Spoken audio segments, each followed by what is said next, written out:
Assalamualaikum warahmatullahi wabarakatuh. Saya Felix Xiao dan kita sudah menyaksikan bahwa tatkala kita berbicara tentang perubahan, maka kita berbicara tentang orang-orang yang muda. Para pemuda-pemuda inilah sepanjang zaman yang senantiasa menginisiasi setiap perubahan-perubahan yang terjadi, dan begitu pula yang terjadi pada Islam. Saat Rasulullah SAW memulai dakwanya di Makkah, maka beliau mengumpulkan 40-an para sahabat, dan sahabat-sahabat ini mereka berusia 85%-nya kurang daripada 30 tahun. Karena itulah pemuda identik dengan perubahan. Tatkala seorang pemuda menyaksikan kondisi-kondisi yang ada, dia kemudian menyaksikan beberapa hal-hal yang tidak sesuai dengan apa yang dia yakini, hatinya masih penuh dengan idealisme, tatkala dia masih menginginkan purivitas daripada ide-ide itu sendiri, maka dia memperjuangkannya ke tengah-tengah umat. Dan karena itulah pemuda senantiasa identik dengan perubahan. Tatkala dia menyaksikan apa yang tidak sesuai, maka dia segera bergerak untuk merubah itu.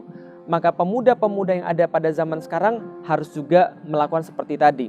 Ketika dia menyaksikan apa yang ada di depan matanya, dia menyaksikan apa yang ada di sekeliling dia, namun dia tidak berbuat apa-apa, maka dia tidak dinamakan sebagai seorang pemuda karena dia tidak melakukan apapun dan tidak bergerak.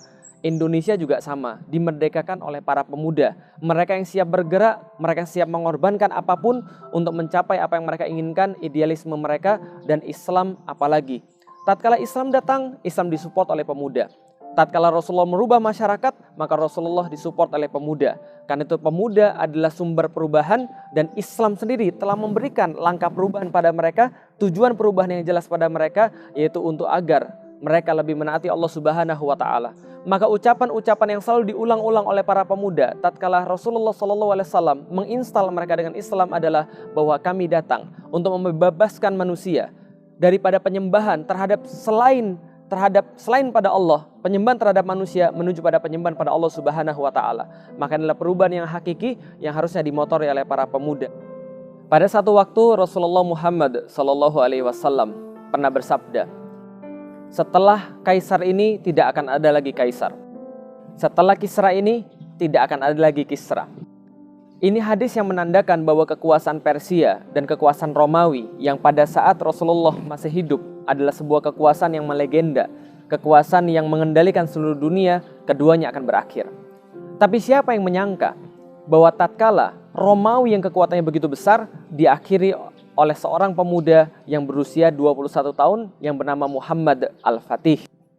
Apa yang terbayang di benak kita tatkala kita mendengar tentang dakwah? Pasti kebanyakan di antara kita merasa bahwa dakwah ini adalah tugasnya para ustadz. Dan apa yang di benak kita tatkala kita mendengarkan tentang ustadz? Orang yang berjenggot, sudah tua, lalu kemudian menyampaikan Islam. Banyak orang salah kaprah dan menganggap bahwa dakwah adalah tugas sebagian orang saja, tugas ustadz saja. Dan lebih salah kaprah lagi ketika menganggap bahwa orang yang menyampaikan dakwah haruslah orang yang sudah tua. Bertentangan dengan awal-awal ketika Rasulullah SAW membina para sahabat, menjelaskan pada mereka Al-Quran, maka Rasulullah mempunyai seorang murid yang sangat hebat, pemuda bernama Abdullah bin Mas'ud. Ibnu Mas'ud adalah seorang yang pernah dikontak oleh Rasulullah. Lalu kemudian dia mengkaji Islam, mempelajari Al-Quran. Dengan jiwa muda ini, suatu saat ketika Rasulullah SAW berkata pada para sahabat, siapa di antara kalian yang ingin menyampaikan Al-Quran kepada orang-orang Quraisy? Maka seluruh sahabat mereka berebut untuk menjadi siapa yang ingin menyampaikan Al-Quran. Namun mereka juga menimbang risiko apa yang akan mereka hadapi tatkala mereka menyampaikan Al-Quran di tengah orang-orang Quraisy yang pada saat itu sangat menentang perkataan Muhammad SAW. Maka Ibnu Mas'ud lalu mengatakan, biar saya membacakan Al-Quran kepada mereka. Semua orang terkaget-kaget. Ini anak bukanlah orang terpandang, bukanlah seorang bangsawan. Dikhawatirkan tatkala dia menyampaikan Al-Quran pada orang-orang Quraisy, maka akan menimpa kepada dia musibah demi musibah tatkala dia menyampaikan Al-Quran. Maka mereka mengatakan pada Ibnu Mas'ud, wahai Ibnu Mas'ud, apakah engkau tidak takut bahwa akan terjadi sesuatu pada dirimu sementara tidak ada yang bisa membela engkau, wahai Ibnu Mas'ud?